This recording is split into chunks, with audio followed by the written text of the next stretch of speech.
46. Lucas. Lucas 24, versículo 45 y 46. Cuando lo tengan, digan amén. Amén. Leemos la palabra de Dios en el nombre del Padre, del Hijo y del Espíritu Santo. Entonces les abrió el Entendimiento. Le abrió el entendimiento a Jesucristo después que resucitó. Y abrió el entendimiento a sus discípulos para que entendiesen ¿qué? La escritura. Para que comprendiesen ¿qué? La escritura. Y les dijo así, les dijo. Entonces les abrió el entendimiento para que comprendiesen las escrituras y les dijo, así está escrito, y así fue necesario, que el Cristo padeciese y resucitase de los muertos al tercer día. Padre, en el nombre de Jesús, ábrenos el entendimiento de las escrituras, Señor. Dios mío, para entenderlas, Señor. Para poder aplicarla, Dios mío. Padre, en el nombre de Jesús. Espíritu Santo, Padre, en el nombre de danos Jesús. acerca de la revelación. Padre, en el nombre En de el Jesús. nombre de Jesús de Nazaret. Padre, en el nombre de Gracias, Jesús. Padre. Gracias, Hijo. Y gracias, Espíritu Santo. Padre, en En el el nombre nombre de de Jesús. Jesús. Amén.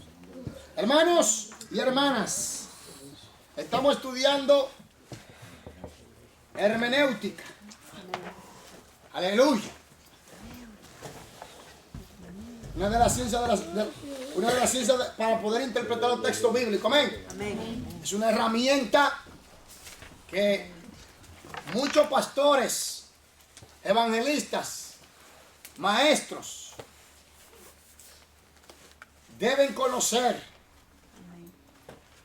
Lamentablemente en el pueblo de Dios, por falta de este conocimiento, han surgido, como ya hemos estudiado, varias doctrinas fuera de contexto bíblico, lo cual la Biblia no apoya, y han traído dogma y doctrina de hombre.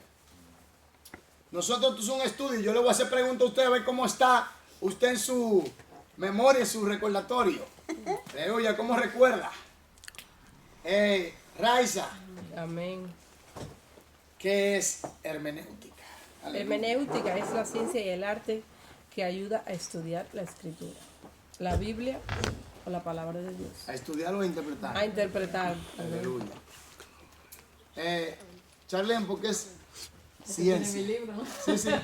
¿Por qué es ciencia? Porque ya tiene reglas, ¿no? ¿Y por qué es arte? Porque no se puede usarlo rígidamente, sino es flexible. Hay que ser como flexible. el Espíritu Santo guíe. Porque hay lugares donde no se necesita aplicar hermenéutica. Amén. Hermanos,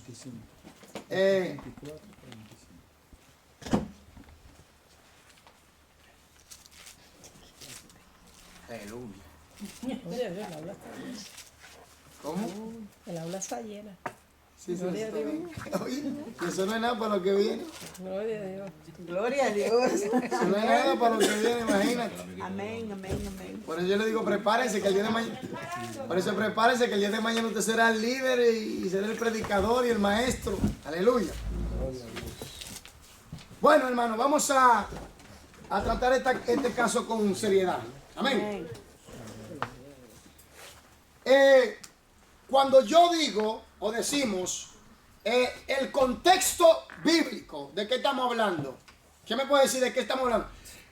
En el cómo esto encaja, cómo esto se define, cómo esto va en acorde con el contexto bíblico. ¿Qué es el contexto bíblico, Raiza? El contexto bíblico es el designio del autor.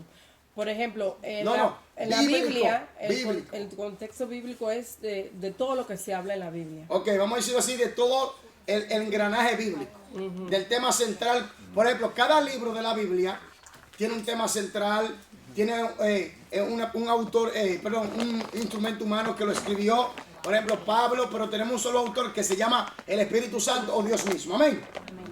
Ahora, cuando tratamos del contexto bíblico, estamos hablando de todo lo que la Biblia en sí encierra. Ahora, cuando hablamos del contexto, aleluya, aquí por favor, cuando hablamos del contexto histórico, ¿de qué estamos hablando, Charlene? De la historia, el contexto, las costumbres, las palabras que usaban. Es el contexto cultural, ¿verdad? Yes. Porque el contexto cultural y histórico van muy unidos. Entonces, en el contexto cultural, hablamos cómo era la costumbre cómo se definía las palabras, cómo ellos se desenvolvían, y ahí mismo está la historia, lógico. Ahora, cuando hablamos del contexto del libro, ¿de qué estamos hablando? De lo que el libro trata, ¿verdad? Cuando hablamos el contexto gramatical, ¿de qué estamos hablando específicamente? Del idioma. Cómo el autor usó esta palabra en el original. ¿Qué significa en el original? Amén. Cuando hablamos del contexto remoto, ¿de qué estamos hablando? Por ejemplo, si estamos... No, del contexto remoto estamos hablando, claro, histórico, pero estamos hablando de lo que... Por ejemplo, De lo que aconteció, de lo que va a acontecer. el contexto remoto es lo que pasó antes. Oye, el remoto, ya inmediato. ¿Entiendes? El inmediato es lo que está pasando ahí, en ese momento. Por ejemplo, si vamos a estudiar un libro, por ejemplo, el contexto remoto de el libro de los Hebreos. Perdón. Sal fuera. Es el Antiguo Testamento. Tremendo. El gripe estoy echando fuera. A ver, ok. Cuando hablamos del contexto remoto del libro de los Hebreos, ¿de qué estamos hablando? El Antiguo Testamento. Por ejemplo, hablamos del Antiguo Testamento, de la ley y esas cosas, ¿verdad? Y cuando hablamos del contexto inmediato de un capítulo, ¿de qué estamos hablando? De lo que sigue antes y después. Ok, entonces, ¿cuál es la regla fundamental de las Escrituras? Que la Biblia es su propio intérprete. Eso quiere decir que la Biblia es su propio intérprete. Tenemos que estudiar la Biblia usando todos estos medios, contexto, ¿verdad? Usando todos los medios que tenemos en nuestro alcance, todas las herramientas que nos facilita la hermenéutica, esta ciencia, para poder llegar a lo que el autor quiso decir allí sin forzar el texto. Sin forzar el texto. Porque a veces forzan el texto a decir algo que la Biblia no dice. Durante años se ha enseñado en la Biblia, en las iglesias, perdón, se ha enseñado en las iglesias que el pantalón es pecado. Y todavía hay concilios que mantienen esa doctrina. Y sabemos que cuando analizamos el contexto cultural e histórico, el pantalón no existía en ese tiempo. Y se inventan historia y sacan el texto fuera de su contexto y formulan un pretexto por no estudiar el histórico, el contexto histórico, el contexto cultural, y a quién Dios le estaba hablando y por qué le estaba hablando, cuál era la situación que se estaba desenvolviendo en ese momento. Hay iglesias también donde la mujer no puede ser pastora ni líder. Y con el texto de Corintios 14, 1 Corintios 14, 34 por ahí en adelante, donde dice que no le permite a la mujer que hable en las congregaciones, o en la congregación. Y han cogido ese texto así fuera de contexto, sin estudiar la cultura, y enseñan que la mujer no puede ser pastora, no puede ser líder. Porque algunos hasta diseñan todo un engranaje de enseñanza para decir, este es el plan de Dios. Oiga. Por eso, gloria a Dios. Hoy mi papá me dijo que yo tenía razón. ¡Aleluya!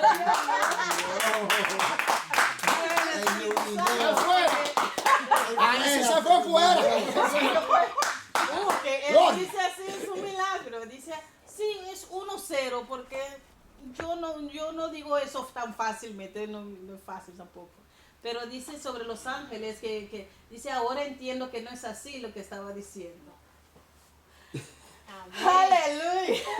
Dice, sí, 1-0 y tú tienes razón esta vez. Ahora no creo eso más, que los ángeles vinieron. Dice, sí, porque ahora él me explica. Sí, porque los ángeles no tienen no pueden producir. Procrear. Entonces, yo sentada a escuchar. Sí, pero y mira lo que dice así, que los gigantes estaban antes de cuando los ángeles bajaban en Génesis 6. Sí. Sí, pero eso le dije, papá, lo que te dije. Pero no me dijiste eso. Yo, claro que te dije, pero no quería. Pero gloria a Dios salió de eso. Eso es una bendición. Amén. Es la palabra, ¿no? Que el Espíritu Santo. Ok. La Biblia es su propio intérprete. ¿Y cuál es la primera regla de interpretación? ¿Quién me puede decir? Raiza, Oh, ¿cuál es la primera regla? determinar y averiguar el sentido usual. De la palabra. ¿Cómo El autor. el autor? La expresa. Pero yo digo que primero lee el libro 10 veces o 5 veces hasta que usted se familiarice con el libro y ya tenga más familiarizado con el mensaje central del autor. Entonces, a la luz del mensaje central, usted va a estudiar todos los versículos y los pensamientos en ese contexto. ¿Me entiende? Porque está hablando del contexto del pensamiento central. Ahora, cuando estudiamos el pensamiento central, y ya lo tenemos, lo que él quiso enseñar y decir el autor, entonces podemos, a través de ese pensamiento, todas las palabras que están allí tienen que estar afinadas a ese pensamiento, enlazada a ese pensamiento, a esa expresión que en realidad el autor quiso decir. Amén. ¿Y la segunda cuál es? Bueno, en realidad es lo que expresa el autor. ¿El pensamiento central? No, el pensamiento especial que se propone expresar el autor. Pensamiento central, lógico. Ya. ¿O no? ¿La tercera cuál es? ¿Cuál es la tercera? Ay, estoy... Sí, usted vino tarde, así que usted me va a ayudar ahí. Ya, la tercera es tomar las palabras en el sentido que indica el contexto. Oiga, usar la palabra que indica el contexto en el cual el autor la está usando. Por ejemplo, hay gente que cogen palabras y dicen, observe esto.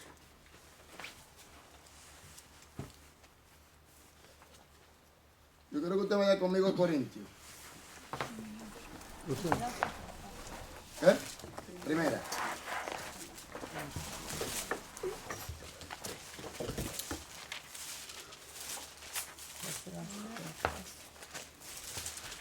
Capítulo 11, versículo 5. ¿Qué dice? 11:5. Sí. Pero toda mujer que ora o profetiza con la cabeza descubierta, afrenta su cabeza, porque lo mismo es que si se hubiese rapado. Ora o profetiza en la iglesia, ¿verdad? Ahora, yo quiero que Charles me lea, por favor, 1 Corintios 14, versículo 34, por favor. Vuestras mujeres caen en las congregaciones, porque no les es permitido hablar, sino que estén sujetas, como también la ley lo dice. Ok, parece una contradicción o no, porque en una se le permite hablar y profetizar y en la otra no. Entonces usted va a averiguar cuál es, por las palabras, qué fue lo que quiso decir el autor y va a investigar el contexto, el problema que se estaba lidiando allí. Porque cuando usted estudia 1 Corintios, usted ve que Pablo lo que está dando a entender es el orden en la iglesia. ¿Me doy a entender?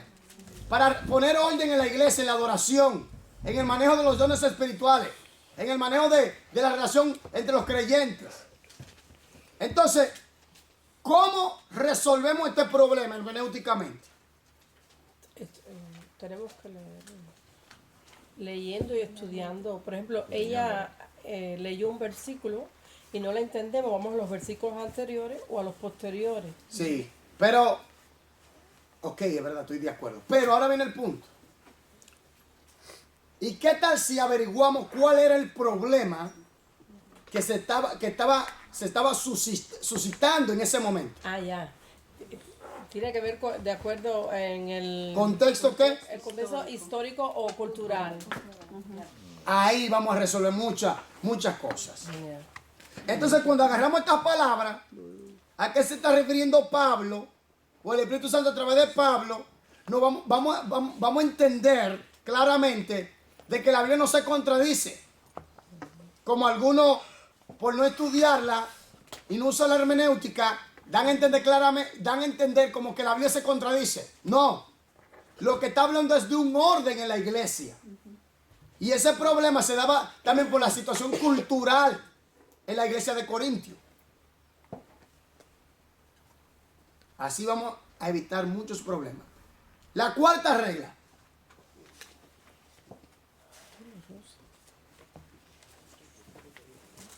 Hay que considerar el designio del libro, Vamos a decirlo así. ¿De qué trataba el libro en realidad? de la santa, No. Por ejemplo, el contexto. vámonos al grano. Yo siempre uso el ejemplo de los Gálatas para que ustedes vayan más familiarizándose con el libro de los Gálatas. Por ejemplo, Pablo escribe el libro de los Gálatas a la iglesia de Galacia. Ahora, ¿cuál era el propósito? El propósito del designio de por el que Pablo escribió esta carta a los Gálatas. ¿Cuál era el designio, el propósito principal? Sí, no, por el designio. Sabemos que es el tema central, por el designio, el objetivo, propósito principal. Era porque había un problema. Sí, había un problema de judaizar. Exactamente. Entonces, ¿qué pasa? Que cuando tú ves que dice el tema central, la verdadera naturaleza del evangelio, ya tú entiendes que hay un problema. Con el evangelio. ¿Me entiendes? Y ves la situación. Cuando lees el libro te familiariza mucho y te das cuenta de que había un problema doctrinal. Entonces, cuando tú vas y estudias el contexto histórico del libro de los Gálatas, tú vas a entender claramente por qué el Espíritu Santo inspiró a Pablo para poder escribirlo y para poder enfrentar y frenar aquella doctrina que se estaba levantando por causa de los judaizantes. Qué raro pasó porque ese tiempo ya estaba, había hermanos que trataban a judaizar a los otros hermanos. Entonces hoy en día también pasó Lo mismo. Mire, todo se está repitiendo otra vez. Lo único que ahora viene con una versión más avanzada, otro ropaje, o otro vestido, o otra etiqueta. Pero en realidad vuelve a repetirse lo mismo.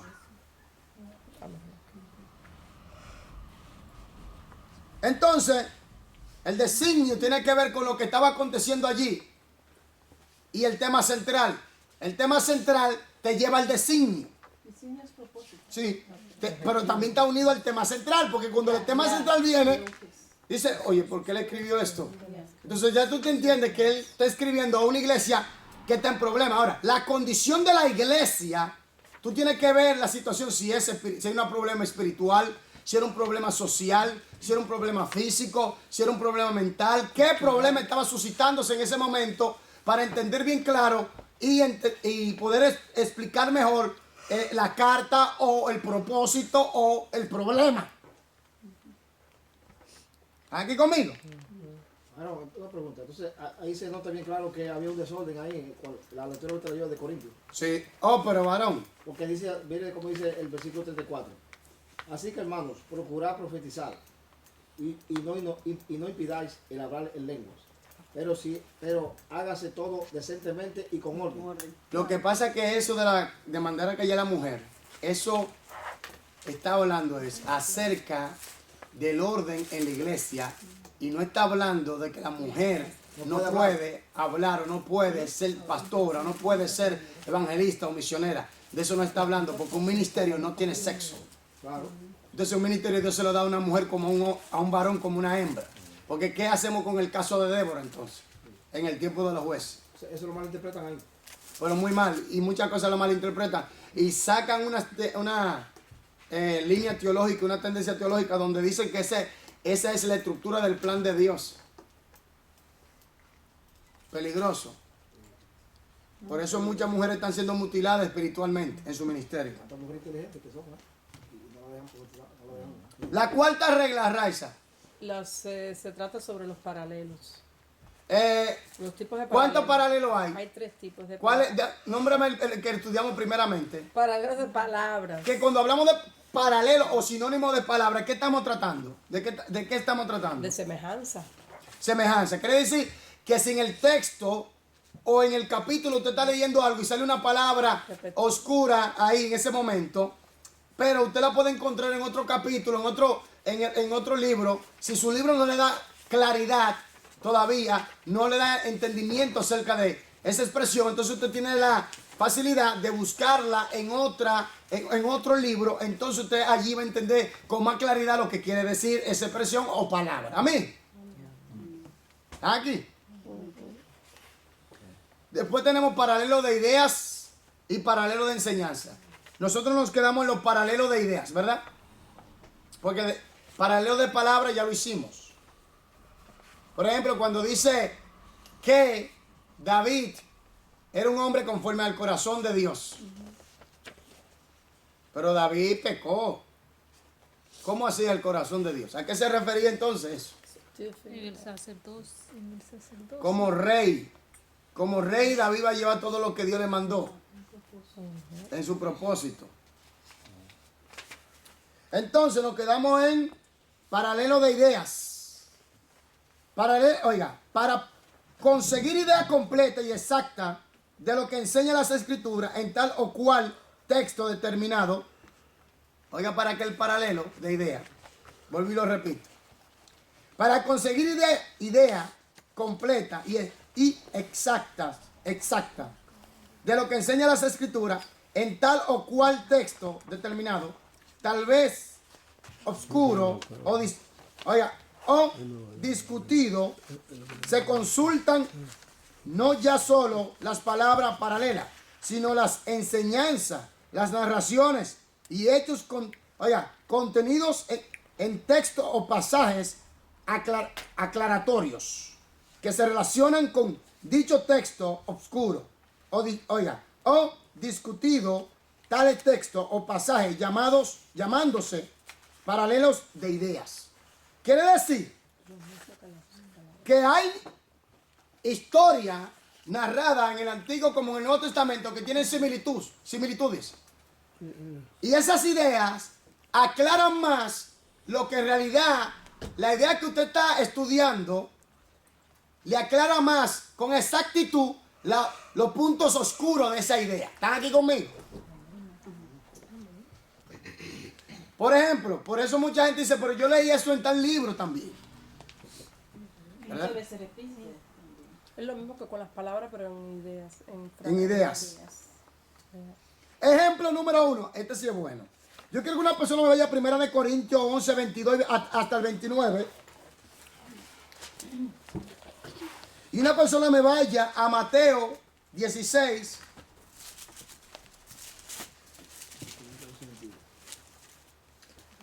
(16, 13 hasta el 20. 11:22. ¿Qué dice?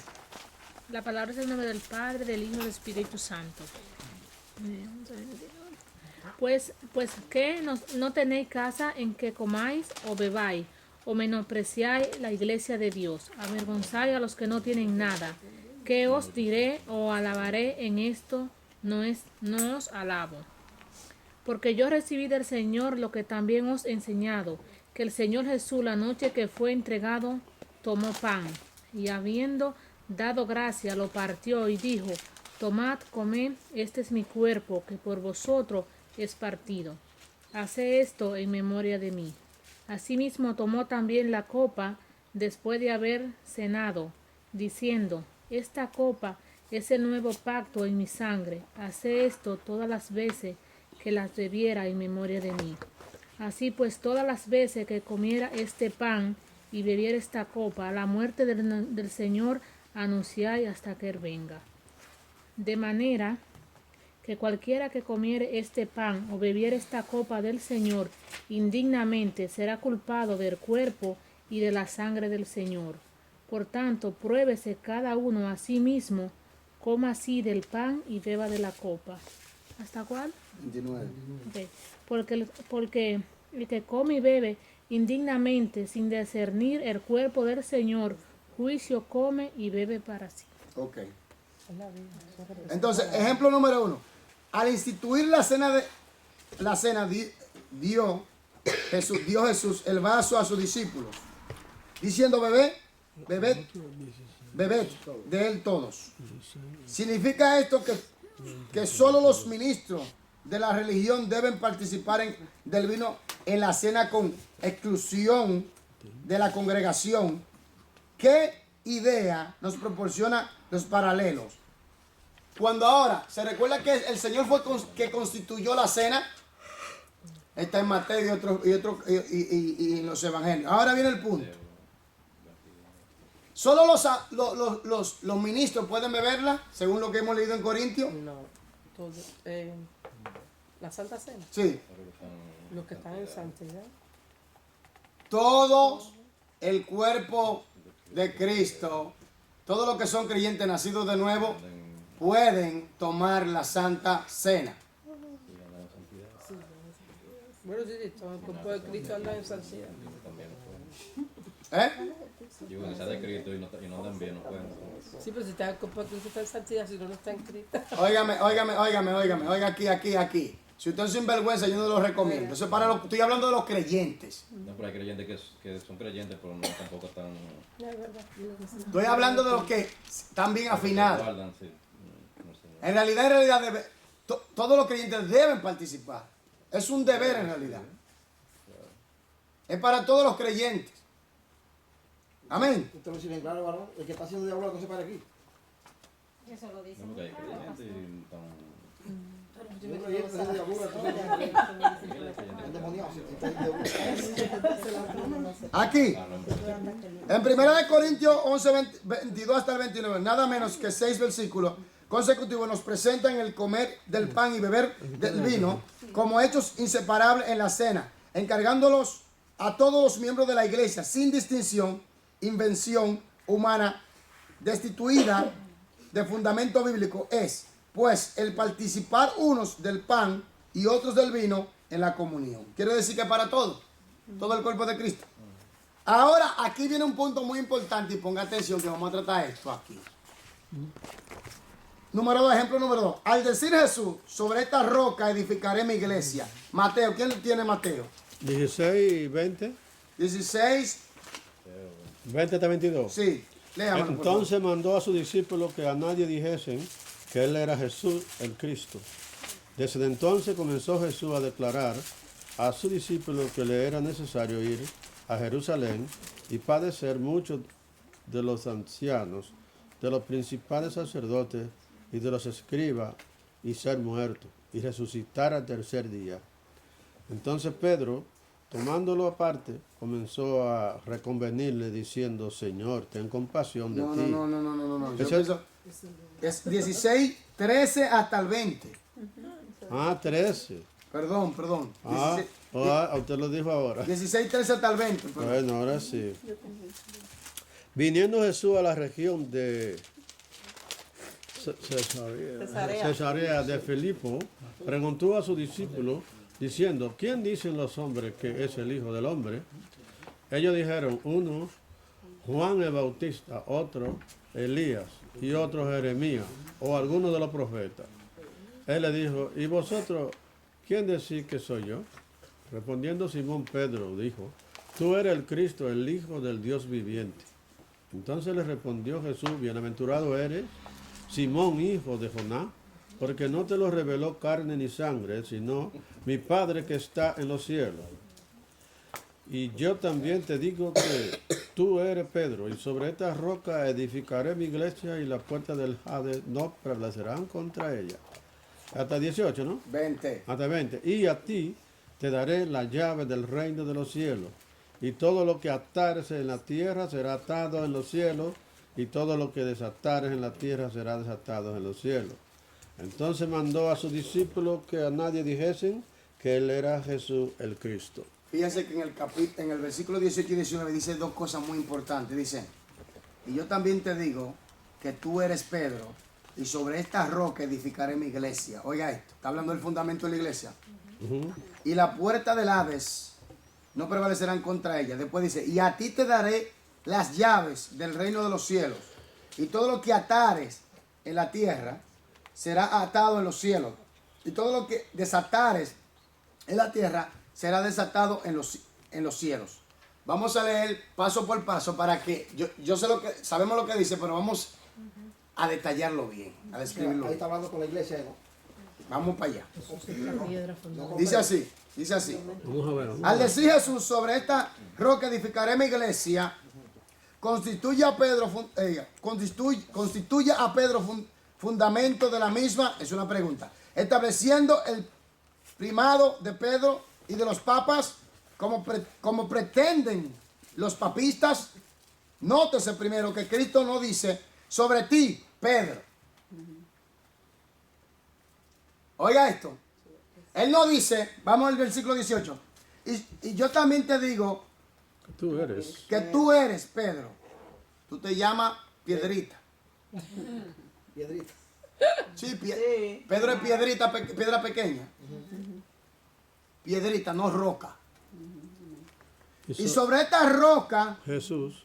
sobre esta roca, no sobre Pedro. Sobre Pedro. Y sobre esta Sobre la roca, principal. sí, No sobre la piedra. no sobre la piedrecita. Jesús de la roca. Edificaré mi iglesia.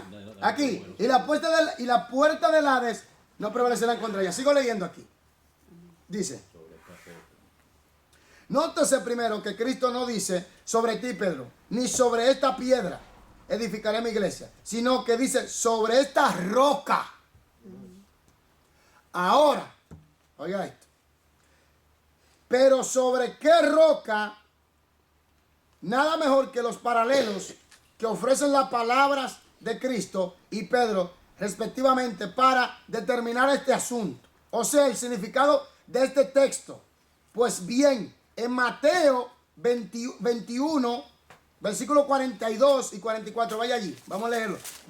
Biblia en mano. 21. Versículo 42 y el versículo 44, por favor.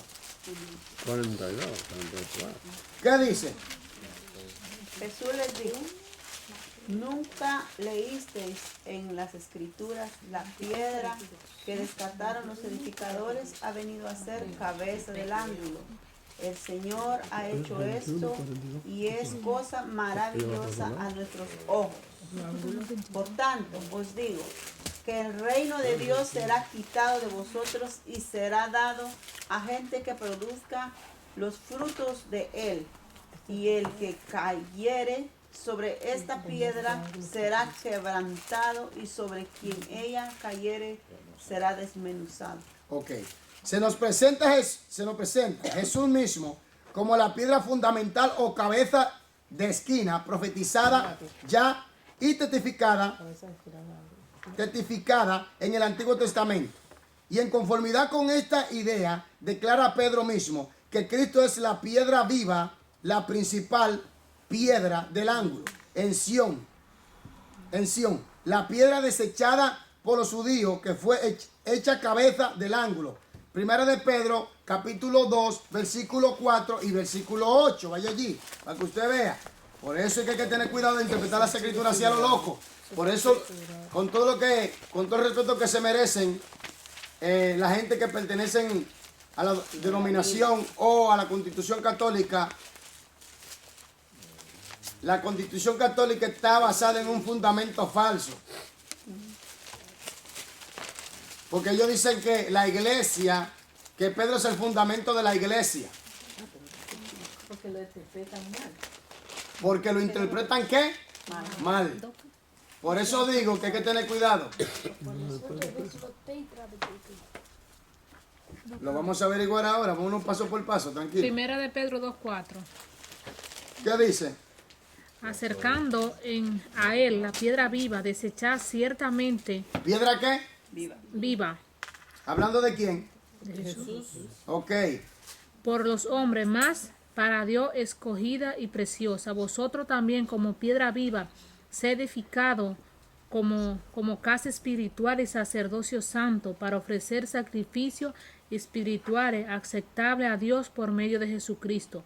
Por lo cual también contiene la escritura, he aquí pongo en Sión la principal piedra del ángulo, escogida, preciosa, y el creyente en él no será avergonzado. Para vosotros, pues, los que creéis creéis, él es precioso, Pero para los que no creen, la piedra que los edificadores desecharon ha venido a ser la cabeza del ángulo. Piedra de tropiezo y roca, y piedra de tropiezo y roca que hace caer, porque tropiezan en la palabra, siendo desobedientes a los cuales fueron también destinados. Sigo leyendo. Confirma y aclara la misma idea. Pablo diciendo a los miembros de la iglesia de Éfeso, 2:20, Éfeso. Estamos estudiando paralelo de qué? De ideas. Efesios, ni Éxodo. Efesios 2:20. ¿Qué dice? 2:20. Sí. Efesios. Que aquí lo dice bien claro y 2:20. tajante. Edificar sobre el fundamento de los apóstoles y profetas, siendo la principal piedra del ángulo Jesucristo mismo. ¿Quién es la principal piedra del ángulo? Jesucristo mismo. Ahora, y sobre esta roca edificaré mi iglesia. ¿A qué se está refiriendo entonces? ¿Quién es la roca gigante? ¿Quién es la roca del ángulo principal? Jesús es vacía. Amén. Pedro significa piedra pequeña. Jesús. Roca significa Es que peñón Señor no se gigante puede o construir roca nada. gigante. La, piedra, la roca del centro, del ángulo, el fundamento. Esa roca está hablando de Jesucristo. No está hablando de Pedro. Pedro nunca iba a poder ser el fundamento de la iglesia. Porque Pedro es un hombre pecador igual que nosotros.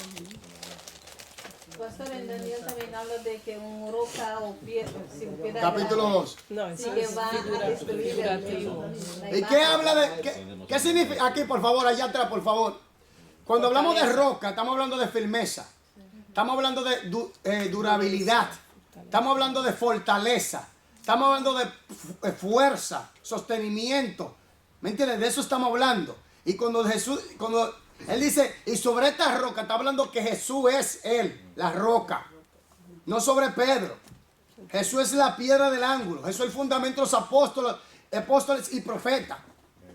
Entonces, por eso es que tenemos, aleluya, y a su nombre, que estudiar la Biblia bien. Por eso tenemos que usar esta herramienta llamada hermenéutica para evitar estos problemas que han cometido los testigos de la torre. Por no decir los testigos de Jehová, pues los testigos de Jehová no tienen nada. Entonces, para evitar también el mismo error que han cometido los sabáticos, los adventistas, que han cometido los católicos y que han cometido mucho, y los mismos judíos también lo han cometido. Por eso es que hay que tener mucho cuidado con esto. Por eso es que hay que estudiar bien las escrituras. Ahora una pregunta entre paréntesis ahí, en virtud de que el versículo 18 aquí habla, y claro que el libro no le da, pero yo como que ya nosotros hemos estudiado lo que es el Hades. Hades. O Hades, ok. Hades, sí. Pero en español nosotros digamos Hades, con la H no tiene sonido. Pero ya en griego. Ok, es una transliteración, sí. Hades, ok. ¿Quién descendió al Hades? ¿Pedro o Jesús? Jesús. Pues entonces, Por eso mismo que en el estamos versículo, hablando. en el versículo 18 habla muy clarito ahí. Sí, por eso es que estamos hablando de que Pedro nunca podría ser la roca para ser fundamento de la iglesia, porque Cristo es la cabeza. Entonces, estas interpretaciones que le dan, ya sabemos que es errónea. Amén. Seguimos leyendo paso por paso para que vayamos entendiendo mejor. ¿Qué son edificados sobre el fundamento puesto por de los apóstoles y profetas, siendo la principal piedra del ángulo Jesucristo mismo, en el cual compaginado todo el edificio va creciendo para ser un templo santo desde este fundamento la iglesia puesto por la predicación de Pablo como perito arquitecto entre los corintios, dice el apóstol, que nadie puede poner otro fundamento. Vaya a 1 Corintios 3, 10 y 11, por favor. 1 Corintios 3, 10 y 11.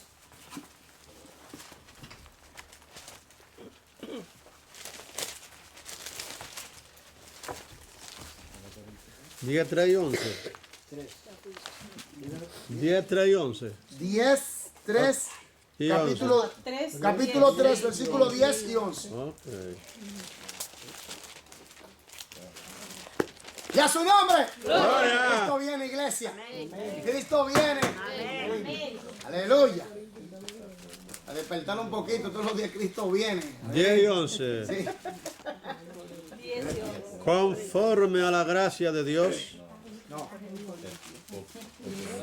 Primera de Corintios 3, 10 y 11. Sí, ¿qué dice? Conforme.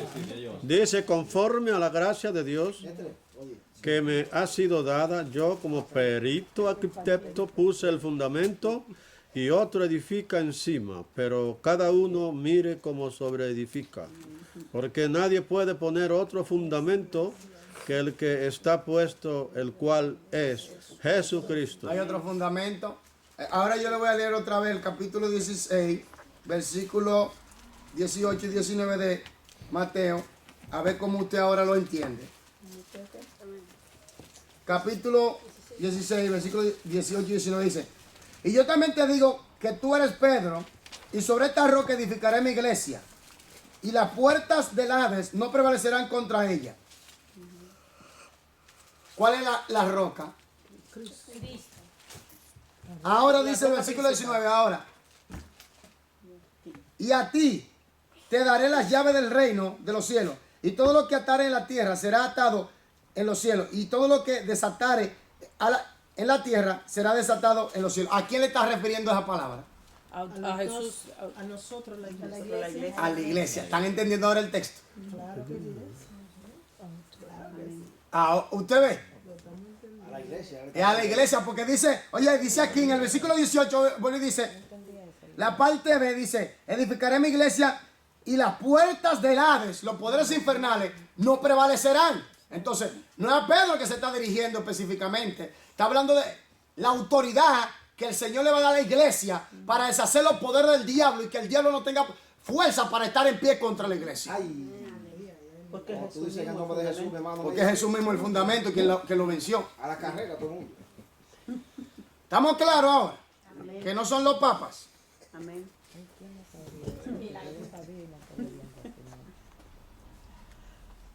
De que Cristo en este texto no constituye a Pedro el fundamento de su iglesia.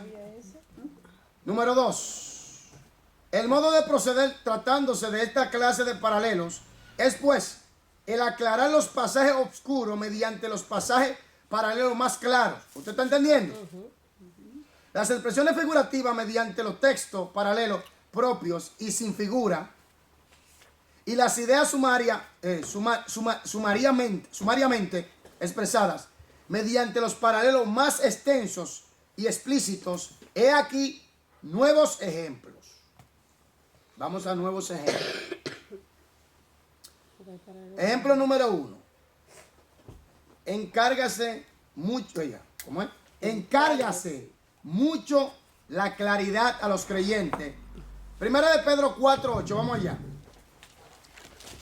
¿Por qué la claridad? Caridad. Encárgase mucho la caridad entre los creyentes. Primera de Pedro 4:8. Vamos a ir, tú lo vas a entender ahora. No te desesperes, tranquilo, vamos a estudiarlo tranquilamente. 4:8. ¿Quién lo tiene? Léanlo. 4:8, ¿eh? Sí, 4:8, primero Pedro. Teniendo ante todo ferviente y constante amor entre vosotros, porque el amor cubre multitud de pecados. Entonces, ¿qué es la caridad? Amor. Ah. Sigo leyendo, porque la caridad cubrirá multitud de pecados. Oiga esto, léalo allá de nuevo otra vez en la textual. Teniendo ante todo ferviente y constante amor entre vosotros, porque el amor cubre multitud de pecados. Oiga, el amor cubre multitud de pecados. Ahora, oiga lo que dice aquí. Porque la caridad cubrirá multitud de pecados. Hablando del amor, ¿verdad? ¿Cómo explicar este texto oscuro? Por el contexto y cotejándolo en 1 Corintios 13 y Colosenses 1:4. Bueno, en 1 Corintios 13 se habla del amor. Y en Colosenses 1.4, ¿qué dice? 1:4. Sí, Colosenses 1.4, porque ya sabemos que en 1 Corintios habla del amor. Habiendo oído de vuestra fe en Cristo Jesús y del amor que tenéis a todos los santos, a causa de la esperanza que os está guardada en los cielos, de la cual ya habéis oído por la palabra verdadera del Evangelio. ¿Hasta dónde? ¿Hasta ahí? No, sí, sí. Entonces está hablando de ideas más extensas. Amén. Dice, comprendemos que la palabra caridad se usa aquí en el sentido de amor fraternal. Pero ¿en qué sentido cubre el amor fraternal muchos pecados? En Romanos 4.8 y Salmo 32.1, ¿qué dice? Muévase allí. Romanos 4:8. ¿Qué dice? Amén. Bienaventurado el varón a quien el Señor no inculpa de pecado. Bienaventurado el varón, 4.8, ¿verdad, Romano? Sí. Salmo 32.1, vamos a leer.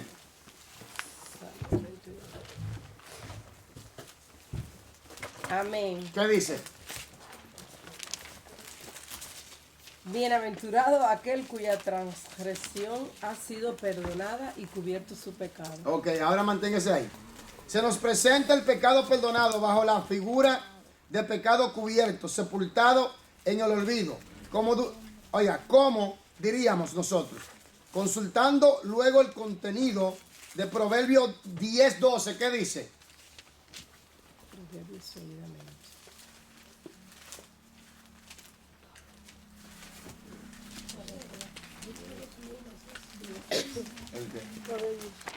¿Es Prédicos? Amén. ¿O Prédicos? Es que nadie dice nada. Proverbio. Proverbios. Es Prédicos. Ya. Por favor. Ya. Proverbios 10:12. Proverbio 10:12. No lean, quien lo tenga, léalo. Vamos, hermano. El odio despierta rencillas, Oiga. pero el amor cubrirá todas las faltas. Oiga, entonces, ese amor fraternal está hablando de perdonarse unos a otros. Entonces, usted ve que hay un paralelo de ideas. Dice, ¿qué cita Pedro en este lugar? Comprendemos que el amor fraternal cubre muchos pecados, en el sentido de perdonar las ofensas recibidas de los hermanos, sepultándolas en el contrario al odio, que despierta rencilla y aviva el pecado. No se trata pues aquí de merecer el perdón de los pecados propios mediante obras de caridad, ni de cubrir pecados propios y ajenos mediante disimulos y excusas, como erróneamente pretenden los que no se cuidan de consultar los paralelos explicando las escrituras por la escritura. ¿Ves? ¿Estás aquí conmigo? Segundo ejemplo, según Gálatas 6:15, ¿qué nos dice? Y una persona vaya, Charles me va a 2 Corintios 5:16, martes me va a ir a 1 Corintios 7:19. Aquí lo tengo. Gálatas 6:15, ¿quién lo tiene?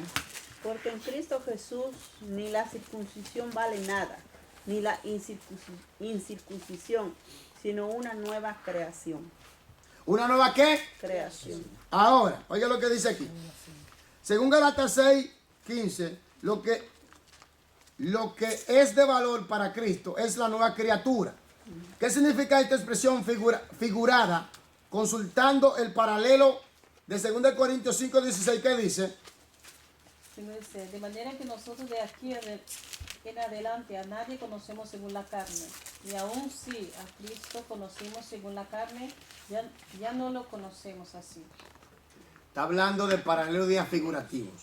Entonces sigue diciendo. Aleluya. Hallamos que la criatura nueva, hallamos que la criatura nueva es la persona que está en ¿qué? Cristo Jesús. En Cristo Jesús, para la cual todas las cosas viejas pasaron y todos son hechos nuevos. Mientras que en Gálatas 5:6 y 1 Corintios 7:19, ¿qué dice? 1 Corintios, Sí. la circuncisión nada es. 1 Corintios 7:19. Sí, la circuncisión nada es. Y la incircuncisión nada es, sino el guardar los mandamientos de Dios. Lea 5:17. Perdón, 7:17. 7:17, Ok, Sí. pero cada uno, como el Señor le repartió, y como Dios le llamó a cada uno, así haga. Esto ordeno en todas las iglesias. Ahora váyase a 1 Corintios 5:17. 5:17. Sí. Segunda de Corintios 5:17, perdón. Oh. Segunda de Corintios 5:17. Gracias. De modo que si alguno es nueva criatura en el Mesías, las cosas viejas pasaron. He aquí todas son hechas nuevas. Quiere decir aquí, se nos presenta la criatura nueva como persona que tiene fe y observa los mandamientos de Dios. Quiere decir que a través de los paralelos figurativos podemos entender claramente, en realidad, los paralelos de ideas más amplios. ¿Me doy a entender? Pablo expone sumariamente la idea de la justificación por la fe. En Filipenses 3:9, ¿quién lo tiene? Una persona vaya a Filipenses 3:9. Marte, me vas a ir por favor a Romanos. Wow. Romano. No, esos son capítulos ya y no tenemos mucho tiempo. Vaya a llegar hasta 3:4 mejor. Gálatas 3:4. Y ahí manténgase. Filipenses 3:9, ¿quién lo tiene? Amén. Por favor. Y ser hallado en él, no teniendo mi propia justicia, que es por la ley, sino la que es por la fe de Cristo, la justicia que es de Dios por la fe. Pablo expone sumariamente la idea de la justificación por la fe en Filipenses 3:9 diciendo que desea ser hallado en Cristo, no teniendo su justicia, que es por la ley, sino la que es por la fe de Cristo, la que es de Dios por la fe. Para conseguir aclaración de esta idea, es preciso acudir a numerosos pasajes de las cartas a los romanos y a los gálatas, en los cuales se explica extensamente cómo por la ley y todo hombre es reo convicto delante de Dios y como por la fe en la muerte de Cristo, en lugar del pecador, el hombre sin mérito propio alguno queda declarado justo y absuelto por Dios mismo. Romanos 3, Romanos 4, Romanos 5, pero yo creo que me lean Gálatas 3:4, por favor. 3:4. Sí. ¿Tantas cosas habéis padecido en vano? Es una pregunta, ¿eh? ¿Tantas cosas habéis padecido en vano? Si es que realmente fue en vano. Eso es lo que dice. Ok. Quiere decir que somos justificados por la fe y no por la ley. Ahora, cuando vemos los paralelos de idea figurativo y vamos a otros capítulos, por ejemplo en el capítulo de Romanos, en el capítulo 3, capítulo 4 y capítulo 5, y en Gálatas vemos allí, se nos aclara más extensamente la idea de los paralelos de idea. ¿Han entendido algo hoy? Sí. ¿Se ha entendido? Entonces, le dejo como tarea las preguntas. Para la próxima semana hacemos la pregunta y entramos a los paralelos de qué? De enseñanza, ¿verdad? ¿Sí o no? Amén. Ok. ¿Hay alguna pregunta sobre lo que hemos estudiado?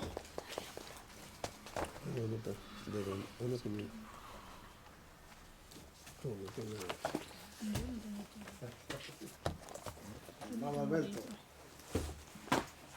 Me va a gustar mucho cuando llegamos a figuras retóricas. Yo sé que a muchos les van a gustar.